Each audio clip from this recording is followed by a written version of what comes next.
Та стара планина доліку на басіне, сонце тракія губляла на пір'я, мамине родину, міма родину.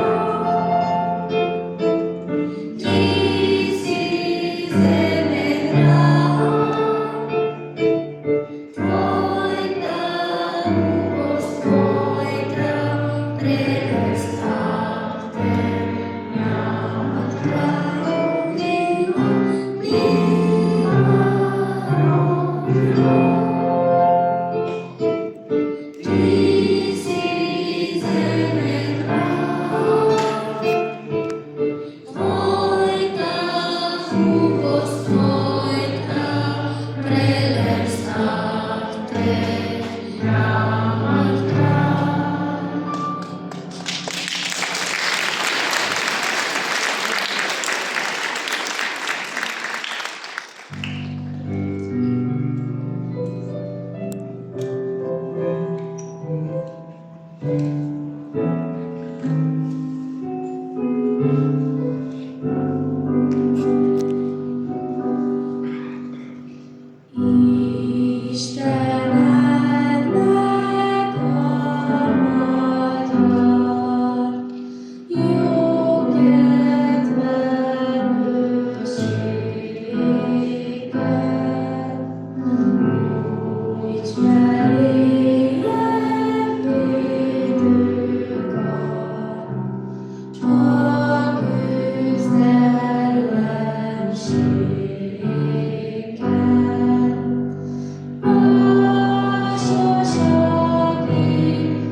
Честит празник!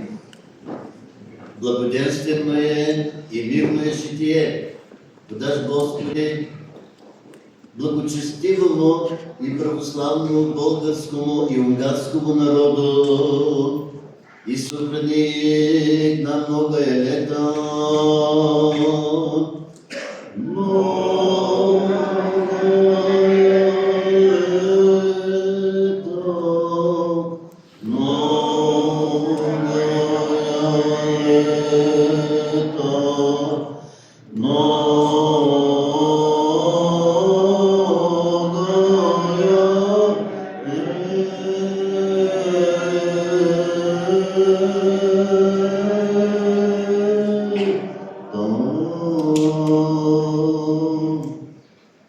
Нека да се чувстваме честити и щастливи за това, че войните, нашия български народ, 500 години е чакал тая свобода.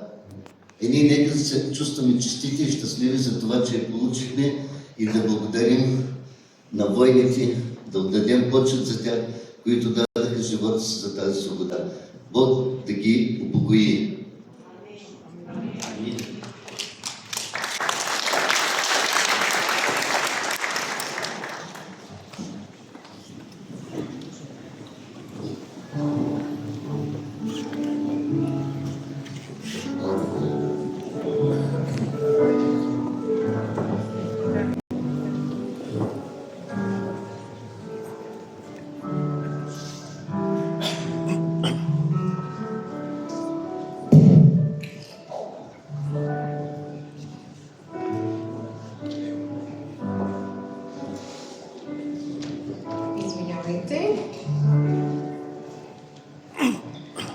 сцената сме малки и големи в един микрофон по едно и също време.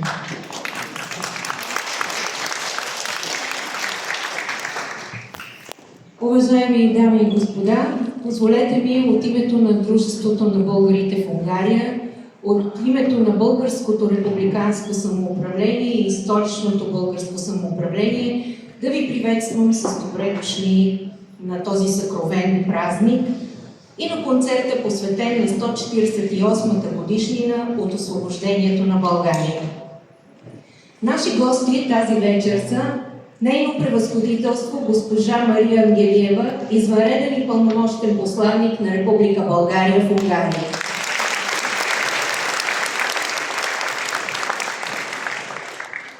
Magyar vendégeink miatt magyarul is, ő excellenciája Maria Angelieva asszony, a Bolgár Köztársaság Magyarországi rendkívüli és meghatalmazott nagykövete.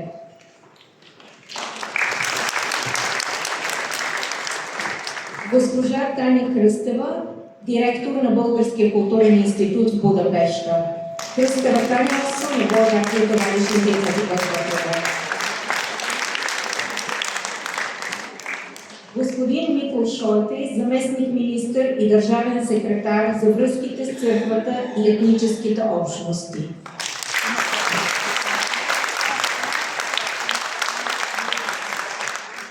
Soltész Miklós, miniszterhelyettes úr, miniszterelnökség, egyház és nemzetiségi kapcsolatokért felelős államtitkár. Megtudott na Felső Zsolca, Sármelék és Zalavár. Felső Zsolca, Sármelék és Zalavár polgármesterei. Застъпници в Унгарския парламент и председатели на малцинствените самоуправления, Nemzetiségi Szószólók és Országos Nemzetiségi Önkormányzatok elnökei.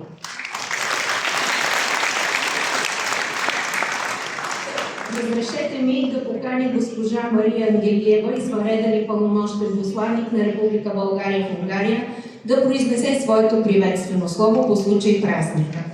Felkérem excellenciáját Maria Angelieva nagykövetasszony, hogy mondja el ünnepi beszédét.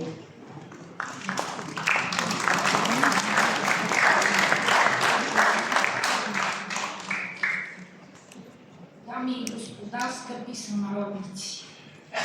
За мен е чест и привилегия да ви приветствам по случай националния празник на Република България 3 март. Днес отбелязваме 148 години от освобождението на България. Този най-свиден исторически момент за нашата нация. На този ден ние скланяме глави в знак на вечна признателност към всички знайни и незнайни герои, дали живота си в името на свободна България. 3 март е символ на стремежа към независимост, достоинство и единство, ценности, които и днес продължават да ни водят напред. От своето основаване през далечната 681 година България е имала своите възходи и падения. През вековете нашата нация се е сблъсквала с множество предизвикателства и трудности. И все пак, чрез устойчивост, смелост и единство, българският народ винаги е съумявал да опази и отстои своята идентичност, култура, религия и свобода. Днес България е активен, отговорен и надежден член на международната общност, ангажиран с укрепването на мира, стабилността и просперитета в Европа и по света. България е горд член на НАТО и Европейския съюз, Шенгенското пространство, за което искам да изразя огромната ни благодарност към Унгария за нейната безрезервна подкрепа. А от 1 януари тази година България стана и 21-ият член на Еврозоната. Уважаеми дами и господа, особено горди сме от факта, че България е една от двете страни, с които Унгария е определила специален ден, на който ежегодно празнува дружбата и двустранните си отношения. Тази година, на 19 октомври, ще отбележим 10-та годишнина от установяването на Деня на българо-унгарското приятелство. Щастливи сме, че през изминалата година кулминация в отбелязването на този специален и важен и за двете държави ден стана официалното посещение в Република България от президента на Унгария, доктор Томаш Шуел. Убедена съм, че съществуващите отлични двустранни отношения и ползотворното ни сътрудничество ще продължат да се развиват все така активно и занапред. Скъпи гости, българи и приятели на България, не мога да не отбележа неизменната роля на българската общност в Унгария за установяването и поддържането на отличните двустранни отношения. След идването си в Унгария още през средата на 19 век, а след това и трайното си установяване по нейните земи, българските градинари бързо се превръщат в символ на трудолюбие, почтеност и предприемчивост. Днес българите в Унгария са едно от 13-те официално признати национални малцинства. Разполагат със свой културен дом, религиозен и духовен център, Българската православна църква Свети Кирил и Методий, както и съвременен образователен и културен център, открит официално през 2024 година от президентите на Република България и Унгария. Бих искала в този момент да благодаря на унгарската държава за условията и подкрепата, така че те да се утвърдят като напълно интегрална, високо уважавана част от унгарското общество. Същевременно съхранявайки своя език и национална принадлежност.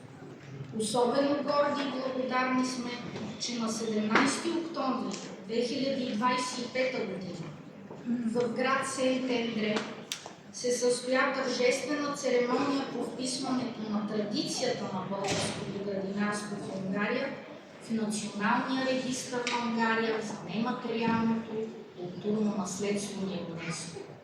С този акт унгарската страна демонстрира най-висок израз на признание и уважение към труда на поколения български градинари и към техния принос за развитието на унгарското общество и държава. Отново ви приветствам по повод националния празник на Република България и отправям благопожеланията си за здраве, висок дух, единство, мирно и добро бъдеще на българския народ.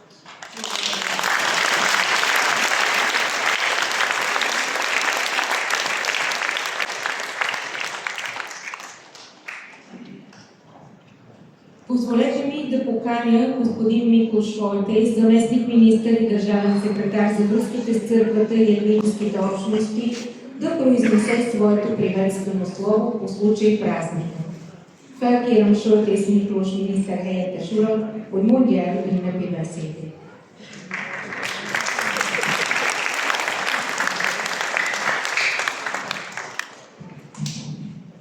Kedves elnök-asszony, szeretettel köszöntöm elnök urat, szószóló urat, kedves atyát, egész bolgár közösséget, Isten áldja önöket, és Isten éltesse a közösséget. Személy szerint én magam is elmúlt évtizedben, de már korábban is próbáltam megismerni önöket. Próbáltam megismerni a bolgár néplelket. Próbáltam hasonlóságot találni, és persze találtam is bőven magyar és bolgár között, már csak ha a zászló színeit nézzük, abban is közösek vagyunk. Közös a himnusznak az a visszafogott, nem egy induló szerű éneke, amely kifejezi szépséget, de kifejezi egyben a fájdalmat is. És amikor Bulgária nemzeti ünnepére emlékezünk, március 3-ára, érdemes kicsit visszatekinteni a történelemben. Érdemes egy-egy népnél azt is megnézni, hogy miért alakult úgy az elmúlt évtizedek, elmúlt évszázad, és sajnos az elmúlt évezred bizonyos része is. 1396-tól kezdve 1878. március 33-áig közel 500 éven keresztül oszmán megszállás zajlott, történt a bolgár nemzet életében. Nézzük, hogy mi történt ez alatt, akár Magyar Királyságban, Magyarországon, vagy Európában, szerte a világban.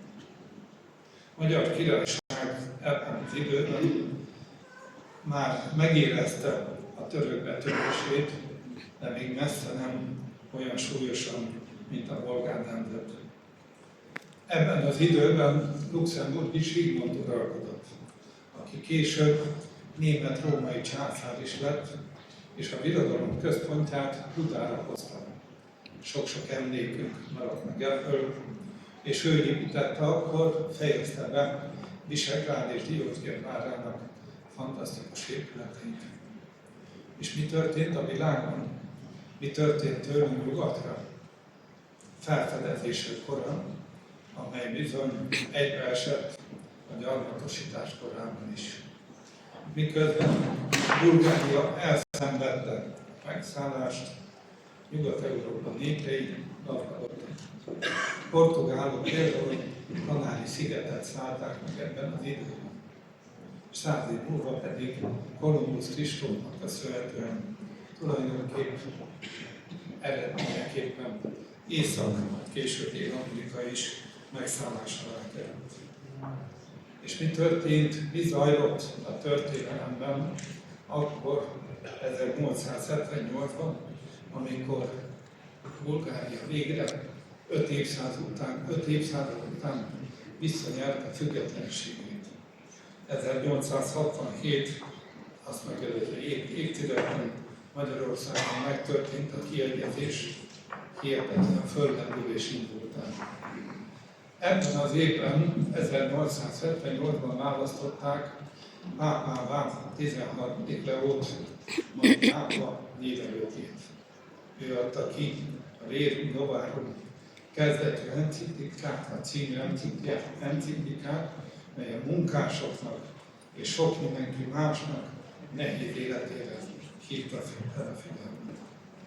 És ebben az időben, 1885-ben az úgynevezett berlini konferencián felosztották újra a világot.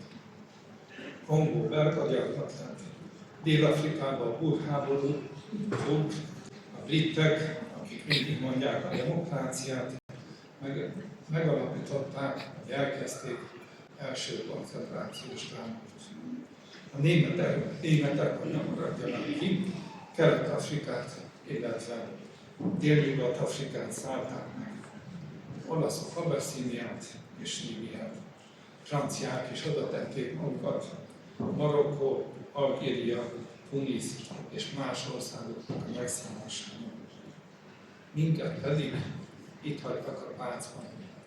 Miközben ők másokról gazdagodtak, és ezt követően minket lenéztek, hogy balkániak vagyunk, kelet-európaiak vagyunk, túls gazdagságra tettek szert. És hozzáteszem, ez a gazdagságuk máig is kísér minket. Bulgáriát is az a 500 év hátrány, az az 500 évnek a megszállása oszmán birodalom tett máig is kísér. Mind létszámában, mind pedig gazdasági nehézségében. Tisztelt emlékezők, tisztelt hölgyeim és uraim, kedves fiatalok! Miért mondtam el mindezt? Mert ha meg akarjuk ismerni nemzeteink történelmét, tudni kell, ki honnan indult. Mások honnan indultak. Mi az elvárás? Mit tudunk tenni? Mi a feladat? És amikor arról beszélünk, a világ újra felosztása zajlik most is, akkor nekünk végképp arra kell odafigyelni, hogy békességben éljünk egymással. Balkánon, Kelet-Közép-Európában. A szikra pillanat alatt lágra gyúl. Ezt már megtapasztaltuk. Megéltük elmúlt évszázadban annak pusztítását is. És nem hiszem, bárki is, aki itt van a teremben, bárki is, aki ünnepel most, már pedig ünnepelünk, ezt szeretné. És pontosan erre figyelmeztet minket, 5 évszázad, pontosan erre figyelmeztet minket Bulgária felszabadulásának mai ünnepe is, és kell, hogy figyelmeztessen mindannyiunkat, hogy igenis egymás mellett élő népek nem megszállást kell, nem egymás meghódítása, hanem sokkal inkább egymás megbecsülése és tiszteletben tartása. Tiszteltünk Márton közösség. Mi ebben Magyarország kormány részéről nem, hogy baráti jogot nyújtottunk bolgár közösség fele és Bulgária fele, hanem barátok vagyunk. Nem véletlen az a sok-sok szépség, ami elmúlt évtizedet is jellemezte. Akár a két ország között, akár pedig itt, mondjuk így, Kis-Bulgáriában. Az elődök által megépített templom, kultúrház megszépült. Kulturális központban voltunk oda át, fantasztikusan szép lett. És sok-sok olyan közösségi program, sok-sok olyan törekvés, oktatás nevelésben jellemzi ezt a barátságot, amit meg kell tartani és meg kell erősíteni.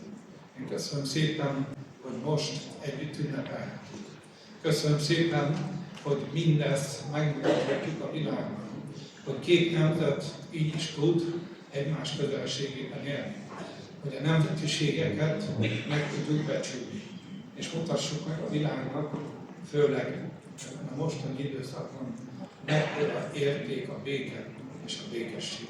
Isten éltesse Bulgáriát, Isten éltesse magyarországi bulgár közösséget.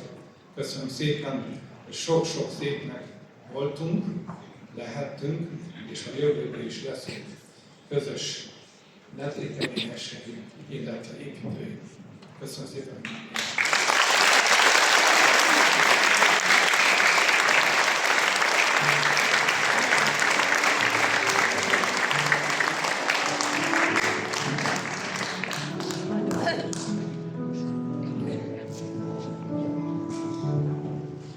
Позволете ми да поканя господин Данчо Мусев, председател на Българското републиканско самоуправление, да произнесе своето приветствено слово.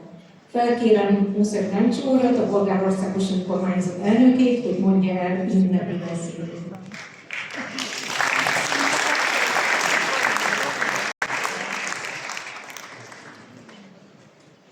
Уважаеми госпожо посланник, уважаеми господин заместник-министър, скъпи гости, скъпи приятели, добре дошли на националния празник на България, 3 март, тук в Българския културен дом. За нас свещено място, както знаете историята на културния дом, няма да я повтарям. 3 март за всеки българин в България и по света е от много голямо значение. За нас българите в Унгария също е изпълнен с голяма символика, с много емоция. Аз благодаря думите на госпожа посланичката, която отправи към нас. Благодаря думите на господин заместник-министъра. И аз с тези мисли се бях подготвил, за да разберем значимостта на 3 март. Този празник трябва да го поставим в един исторически аспект или в една историческа рамка. Дори и сега, идвайки към тържеството и в България, много приятели в края на седмицата ми разказваха, питат какво ми е мнението, че се водят госпожа Кьосева, ще я попитам след това като историк. Исторически проучвания, че това не е било робство, е нещо друго.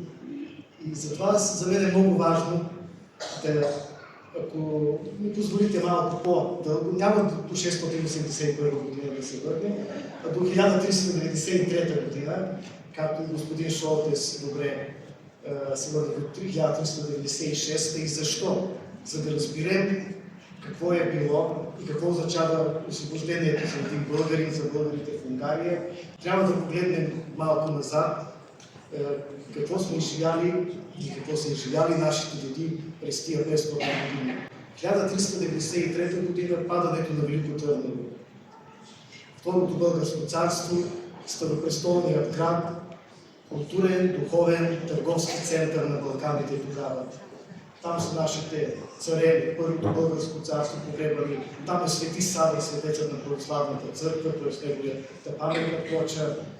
Не случайно срещу Търново тръгва най-големият поход на Османската империя. 3 месеца държат Велико Търново, но на 3-тия месец градът се предава, излизат и с това започва, не може би трагедията, но започва тази наша история, която трябва да я познаваме, да я знаем, да я учим. Години на тъмнина, на тъмнота, на бездържавност. След падането на Велико Търново всички бояри, интелигенцията на България, на българското царство е погубена, много отиват в заточения. 1444 година има една малка надежда, една светлина, която дава надеждата с успех. Това е походът на Януш Хуняди и Владислав Варненчи, Варненската битка, която за съжаление не успява и така за 50, 60, 70 години изцяло е погубена българската държавност, за да стигнем до възраждането. Но това са стотици години, поколение след поколение. Как може да достигнем до едно възраждане, до освобождение, ако не съхраним това, което сме? Трябва да се съхрани идентитета, българският език, буквите, азбуката, българският дух, нашата историческа памет.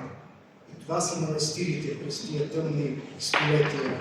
Българските манастири са светлината в тъмнотата на 5-вековното робство. И така стигаме до възраждането. Нашата сила, нашето духовно оръжие на българската нация е възраждането и читалищата, които пренасят българския дух.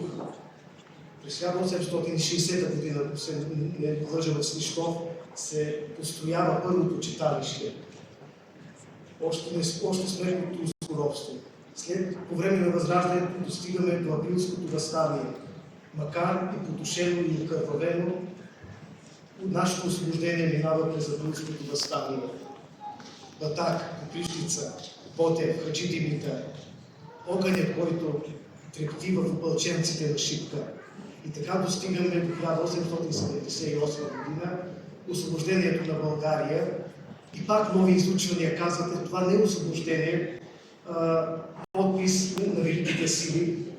Действително, Сан-Стефанския мирен договор дава първата крачка, избъдва мечтата на България. Но за да стигнем до тук, това е саможертвата на един народ, саможертвата на нашите деди, на нашите сънародници, на много герои. Къде е връзката на нашата общност с всичко това, което разказах? Защото ние също държим този патос, възрожденски патос. Не е ли читалищна и тази сграда по-скоро? Аз от няколко дни се замисля. Тук не е ли превъплъщено възрожденски патос чрез нашите градинари, които са построили този дом, за да принесем огънят и купнежната свобода от възрожденците. Tisztelt vendégeim, nagykövet asszony, miniszterhelyettes úr, köszönöm a szép szavakat.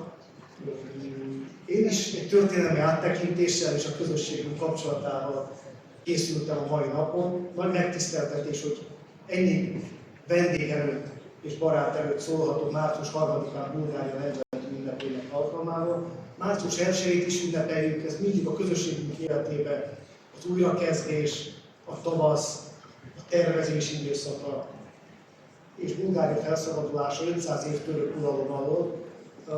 Nagyon sok mostani tudós elkezdett kutatni, elmélkedni, hogy ez nem is volt uralom vagy rabság, hanem valami más. ezt megértsük, illetve ennek az ünnepnek a jelentőségét, hogy mit jelent minden bolgárnak a világon, Bulgáriában, és nekünk külön miért a szívünk csücske március 3-a, egy történelmi keretbe kell foglalnunk, vissza kell néznünk, nem is 681-ig az államalapításig, és nem is 1396, hanem 1993-ba mennék, amikor Veliko Târnovó elesik, és török hódoltság alá kerül. Veliko Târnovó a második bolgár királyság városa, akkor fővárosa, szellemi, kulturális, kereskedelmi, gazdasági központ, a királyaink temetkezőhelye, a Szent Száva sírja is ott van, tehát a pravoszláv és a keresztény vallás bölcsője a Balkánon. Nem véletlenül vonultatott ott fel az Oszmán Birodalom a legnagyobb seregei Târnovó bevételére. 3 hónapig állt a város a török ostromokat, de a túlerő győzött, és következett a következő több évszázad iga, sötétség, állam, nélküliség, hitünkben próbáltak megtörni. 1444-ben is egy kapcsolódási pont a vármai csata, egy kis remény megvillant, hogyha a népek összefognak, ha a balkáni keresztény népek összefognak, akkor talán van remény, hiszen tudjuk a vármai csata sajnos vesztes csata, de Ulászló és Hunyadi János megmutatta, hogy az összefogásnak igen, van lehetősége, és van remény. Talán ez a remény is adta azt, hogy a következő évszázadokban megmaradtunk, ki tudtuk állni magunkért, de ez 1444-től 1878-ig, ez még mindig több mint 400 év. Hát ha ez nem volt rabság, akkor mi volt? Viszont felszabadulni is csak akkor lehet, ha megőrizzük történelmi múltunkat, identitásunkat, írásbeliségünket, hitünket, vallásunkat. A kolostorok. A kolostorok voltak ezekben az évszázadokban a fény a sötétségben. Itt írták át a bolgár történelmét könyvről könyvre, tudjátok, vagy tudja mindenki, aki bolgár iskolába járt. Itt tartották a bolgár lelket, itt maradt meg annak a lehetősége, hogy felszabaduljunk, és újra új útra induljunk, immár a modern harmadik bolgár államként az 1878-as felszabadulásnál. Viszont ez az út, még az áprilisi felkelés, 1876, és a úgynevezett az Rásdane, ami magyarul talán a felvilágosodás, a saját mi felvilágosodásunk 1800-as évektől 1860-ban, ez volt a bolgárok szellemi, erkölcsi fegyvere a török uralom ellen. Ilyen műházakat építettek. 1862-ben épült az első Svistov városába. Ma 3360 ilyen műház van Bulgáriában, minden kisebb településen. És itt mondom a kapcsolatot, a magyarországi bolgár közösség miért ilyen aktív, miért ilyen hazaszerető, szabadság iránti vágyat táplál. Hát azért, mert mi ezt hordozzuk magunknak. Pedig a Târnovó környékéről jöttek el az őseink, és nem, ez is egy csitáliste, tehát amit akkor építettek. Ez a felvilágosodásnak a pátosza és szellemisége átjön ide. És így kapcsolódik, és a kör bezárul, hogy számunkra miért ilyen fontos ez az ünnep. 1876-ban jutunk el az áprilisi felkelésig, amit levernek és vérbe folytanak, de ekkor mutatja meg egy nép, hogy a nagyhatalmak ne felejtsék el, mert szabadság iránti vágya mindenkinél nagyobb, államalkotó tényező szeretne lenni, nemzetközi tényező, és így jutunk el az 1878-as Szásztatánói békéig, amit lehet mondani, hogy a nagyhatalmak szerződése, de ez a bolgár népnek a hozzáadása, áldozata és nagyon nagy harca. És tovább mennék ezt a történelmi keretet, hogy megértsük a felszabadulásunknak a lényegét. 1908, és megint Veliko Târnovó, és Târnovóból indulva 1908-ban Târnovóba kiáltják ki Bulgária függetlenségét, és egy évre ráfogadják a târnovói alkotmányt, és 1878-tól 1908-ig minden egyes nemzetközi szerződés, lépés, harc, verejték a bolgár nép saját maga vívta ki dacára nagyhatalmi érdekek ütközetének. 1908-ban, illetve 9-ben egy olyan alkotmányt fogadunk el, és köszönöm államtitkár úr szavait a történelmi áttekintéssel, ami mai nap is példaértékű lehet a demokráciából, parlamentarizmusból és az emberi szabadságjogok védelméből.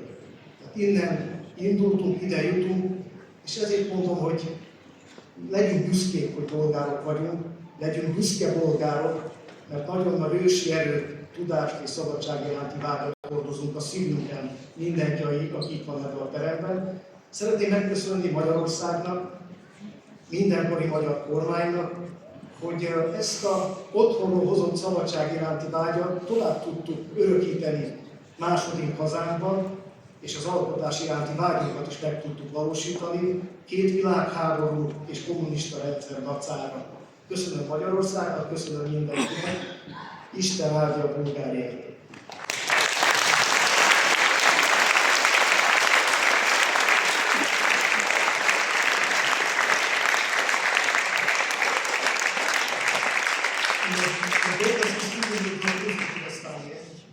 В 1908 година трябва да видим този исторически аспект, да разберем значимостта на 3 март за всеки българин и да не води на идеи дали това е било робство и дали това въобще е освобождение.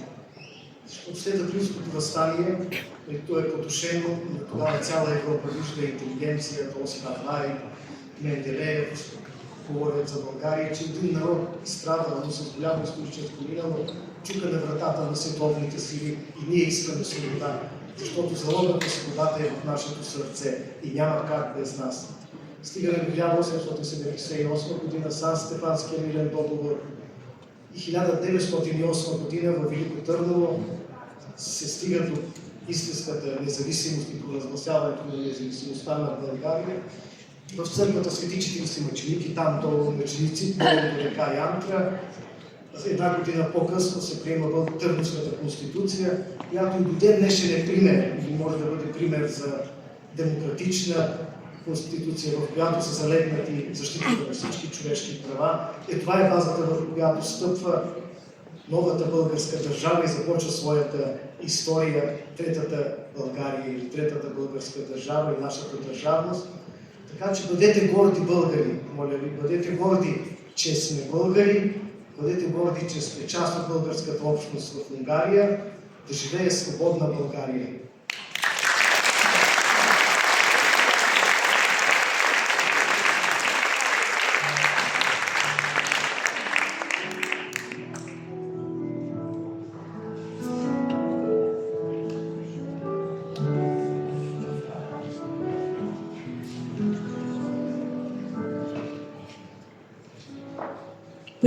Пристъпваме към присъждането на награда 3 март.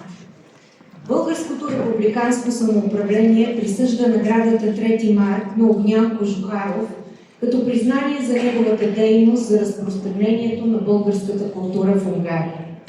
За съжаление, поради отсъствие в страната, наградата ще бъде връчена на господин Кожухаров след завръщането му в Будапеща, но все пак трябва да обявим публично.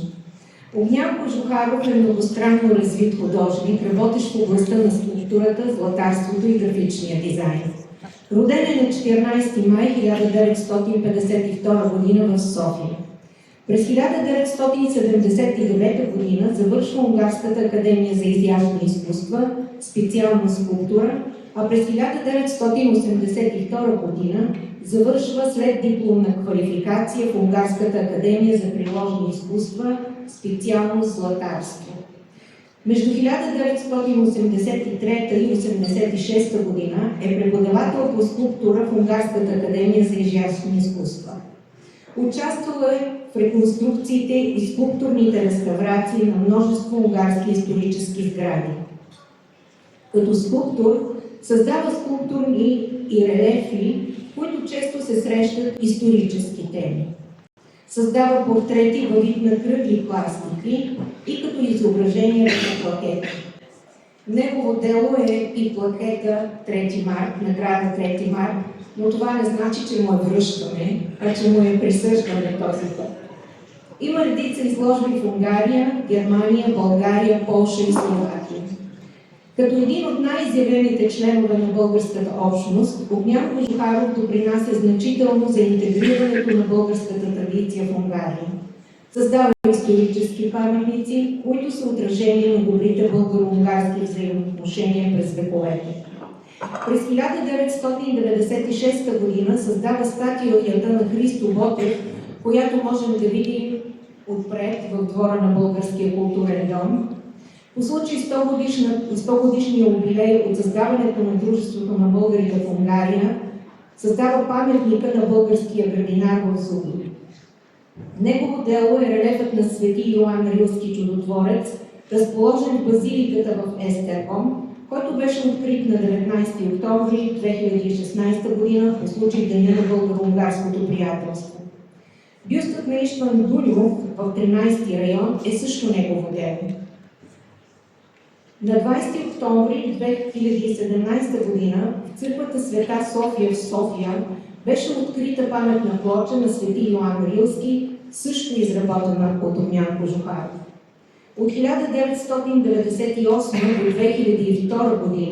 Огнян Кожухаров е графичен и типографски дизайнер на издания на български език в Унгария.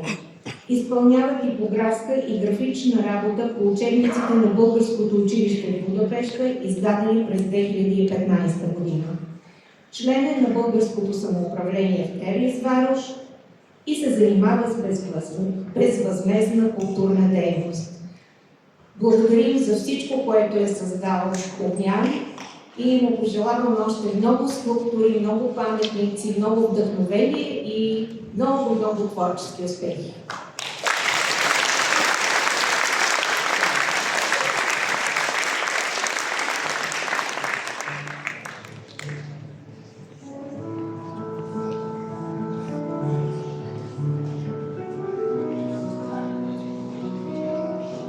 Тържеството продължава с изпълнение на Моника Жеков.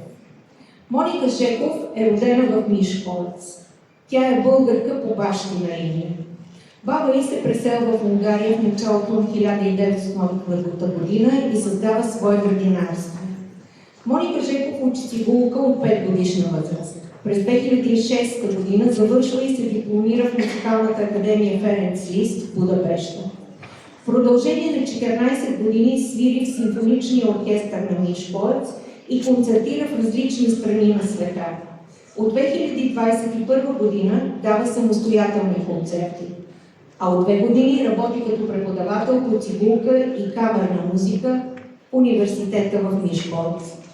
Като наследник на родовата традиция след смъртта на баща си, Моника поема грижите по градината като пето поколение в семейството. Там, в памет на предците си, тя превръща една част от постройките в културно средище и сцена за концерти и театрални представления, с което съхранява културата ни на едно по-изискано ниво.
kedves mindnyájukat. Nagy megtiszteltetés, hogy itt lehetek ezen az ünnepségen, hiszen nemrég még a másik épületben a Mazsarof Miklós Galéria névadóján, a kiállítás megnyitóján játszhattam. Amazing Grace, csodálatos kegyelem. Ez hangzott el az imént. Csodálatos kegyelem, hogy a felszabadulásunkat ünnepelhetjük most. A következő zene egy ehhez illő vidám tánc lesz. Bucsimis, ez a címe, bolgár zene és lábcsörgővel fogom kísérni magam.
Nagyon szépen köszönöm. Most a török uralomra szeretnék, arra az elnyomásra, arra a rabigára emlékezni, amely 500 évig sújtotta a bolgárokat. A saját szerzeményem következik. Az a címe, hogy Busongó. Benne lesz ennek az 500 évnek az összes búja, fájdalma, szenvedése.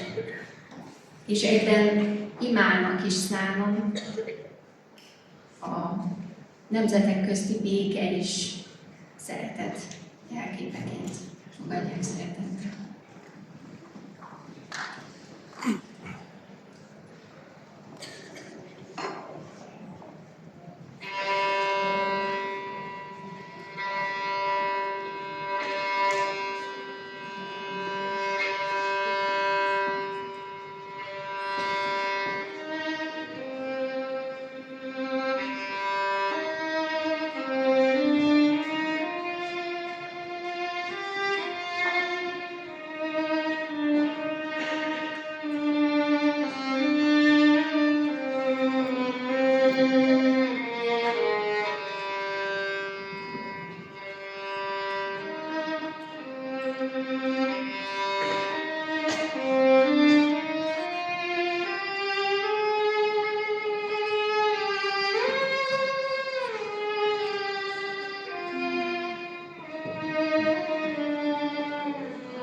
Сега, пожелание на много от нас и от вас, ще видите специално подготвена тематична програма на Българското училище.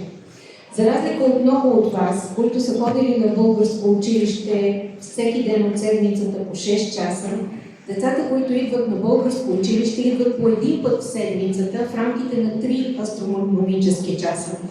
Въпреки това, те отделиха от своето време, въпреки голямата си натовареност извън класна дейност в унгарските училища, за да подготвят тази програма специално за тази вечер.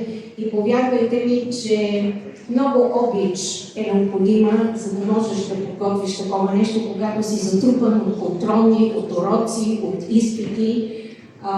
Така че сега ще чуете песента "Аз съм българче", както и стихотворенията "Какво е свободата" в изпълнение на Алис Кръстев, "Българското знаме" в изпълнение на Любослава Юрге и "Трети март" в изпълнение на Петър Купер-Антонов.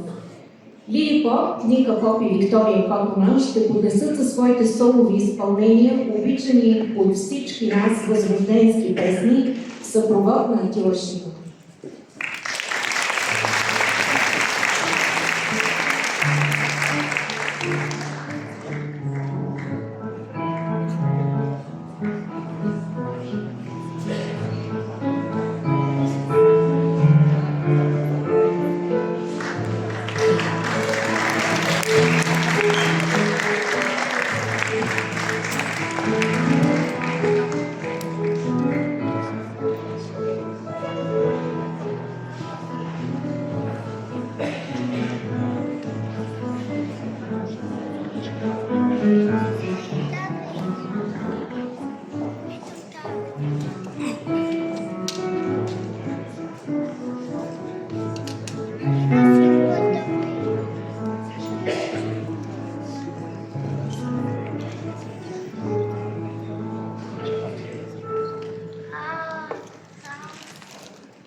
Солово изпълнение, масово изпълнение не е свикнал, че трябва да остане на сцената, така че аз каня веднъж още сега на сцената Искра Стев, Радослава Юрги и Петър Попаш Антонов. Да се бъде.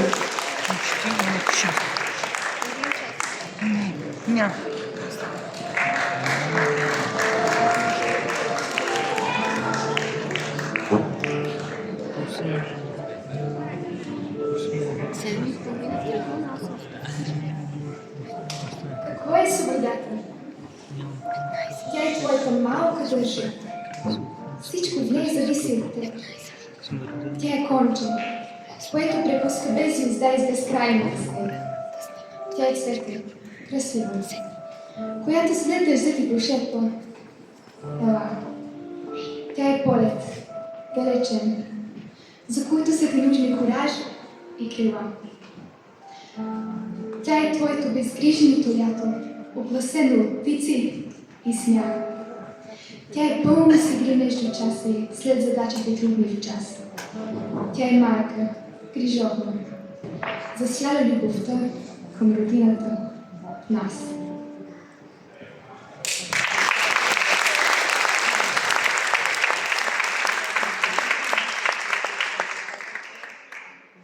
Трети март,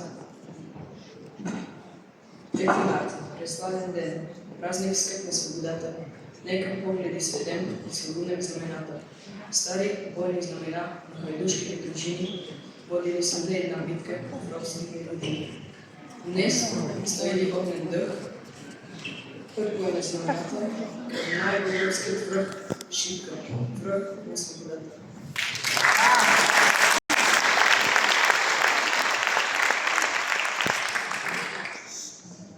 Българското знаме.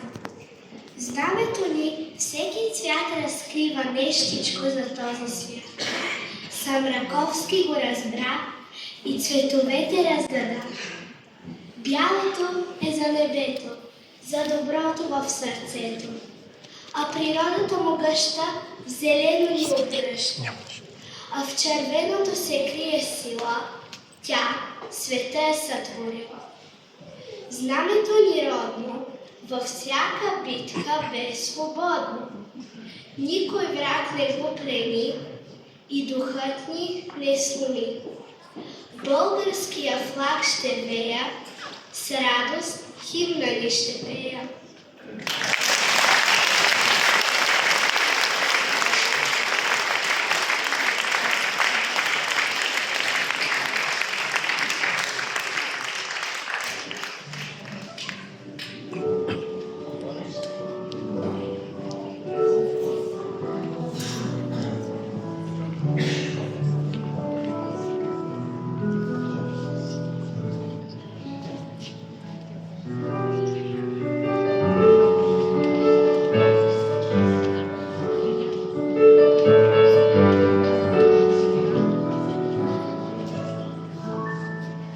Къде си вярна ти, любов народна?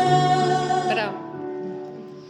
Къде блестиш ти, искра любородна? Я силен пламък ти плани, табу едога разпали на младите сърцата, да тръгнат по гората, на младите сърцата, да тръгнат по гората. Пламни, пламни ти в нас, любов гореща, против съдбата да стоим насреща. Да викнем сица с глас голям, по всички яко джабагам. Голямо мало ставай, оръжие запасвай. Голямо мало ставай, оръжие запасвай.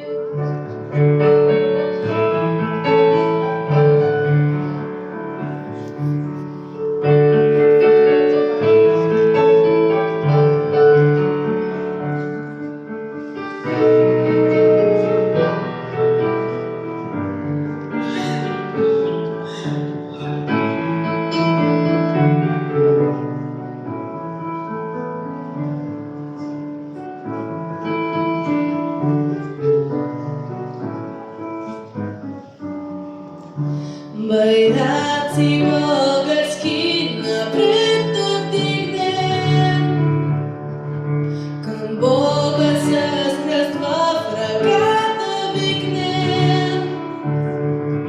О, наш Създателю Христе, явиш от ясното небе на нашето мъчение и дългото търпение.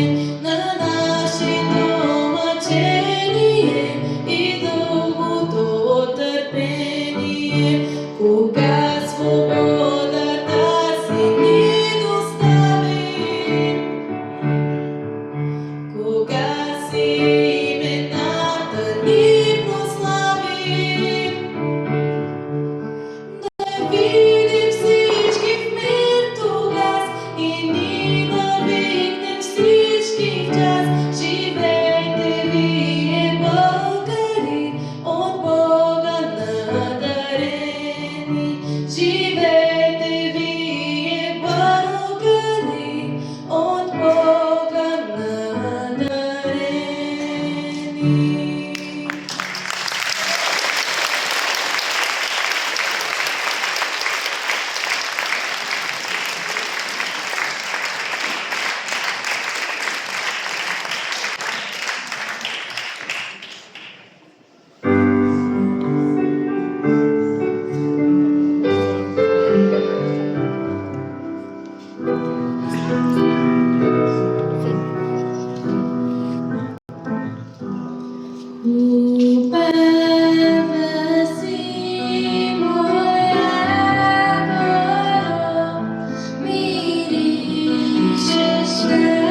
Ако